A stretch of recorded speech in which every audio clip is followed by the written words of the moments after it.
Hello everybody, my name is James, hope you're doing well and welcome back to another video, and today we're going to be talking about key updates on Fernando Alonso as well as Aston Martin and Honda. If you enjoyed the video, make sure to leave a like and subscribe for more Formula 1 content. Also make sure to follow me on Instagram and X at James's Pit Lane. I'll leave links in the description. But let's jump straight into the video. Now, as we know, there was so much promise for Aston Martin and Honda going into the 2026 season. However, it became clear from testing that the start of the season was going to be a struggle, and it's been exactly that. It's been so tough for Aston Martin and Honda. I mean, neither Lance Stroll or Fernando Alonso have finished a Grand Prix yet, with them both not finishing the Australian and Chinese Grand Prix.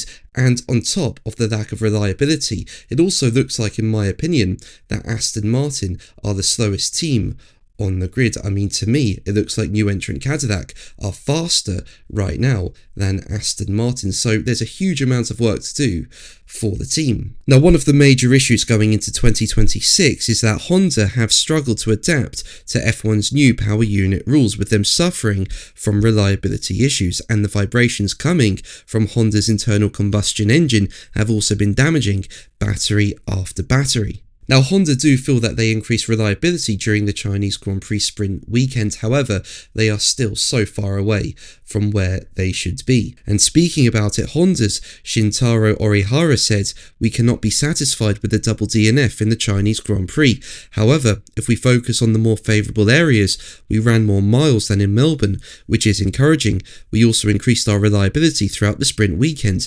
But this isn't yet enough to complete the full race distance.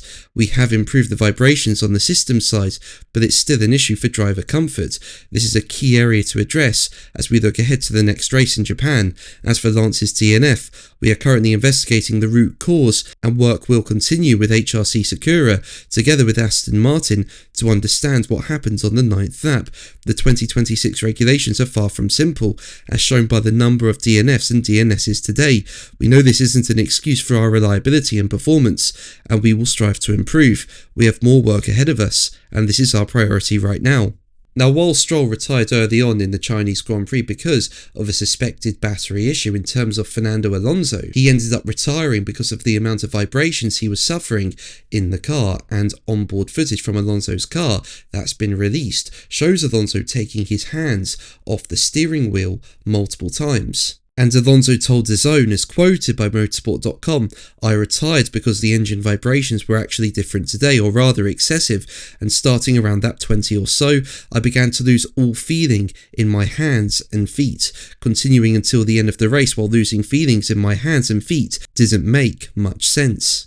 And speaking in the written media pen later on, Alonso went on to say, as quoted by motorsport.com, "The vibrating was worse today than any other session in the weekend. We were one lap behind, we were last. It was probably no point to keep on going." Now, in my opinion, if a driver is in that much discomfort, and on top of that is having to take their hands off the steering wheel because of the amount of vibrations, I question whether the car should even be on the grid at this point. I mean, I want to see Aston Martin and Honda on the grid. I want to see them doing well and improve this situation. But yeah, as I say, if Alonso is having to take his hands off the steering wheel, to me, that's dangerous. But what do you think? Let me know in the comments below. But that's going to be the video from me today. Thank you ever so much for watching. Make sure to like and subscribe for more videos. And until the next one, take care.